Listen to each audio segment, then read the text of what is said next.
ಗಂಭೀರವಾಗಿ ಗಣನೆಗೆ ತೆಗೆದುಕೊಂಡು ಈ ಆಗಿರ್ತಕ್ಕಂಥ ಕೇಸನ್ನು ವಾಪಸ್ ಪಡಿಬೇಕಂತೇಳಿ ನಾವು ಸರ್ಕಾರಕ್ಕೆ ಒತ್ತಾಯ ಮಾಡ್ತಾಯಿದ್ದೀವಿ.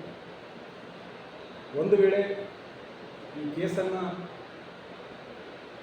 ಸುಳ್ಳು ಅಟ್ರಾಸಿಟಿ ಕೇಸನ್ನು ರದ್ದು ಮಾಡಲಿಲ್ಲ ಅಂತಂದರೆ ನಾವು ಇಡೀ ಜಿಲ್ಲೆಯಾದ್ಯಂತ ದೊಡ್ಡ ಮಟ್ಟದ ಹೋರಾಟವನ್ನು ಮಾಡಲು ಮುಂದಾಗ್ತೀವಿ ಅಂತಕ್ಕಂಥದ್ದು ನಾವು ತಿಳಿಸ್ತಾ ಇದ್ದೀವಿ. ಗೋಲ್ಗಿ ಪೊಲೀಸ್ ಸ್ಟೇಷನ್ಗೆ PSI ಆಗಿರ್ತಕ್ಕಂಥ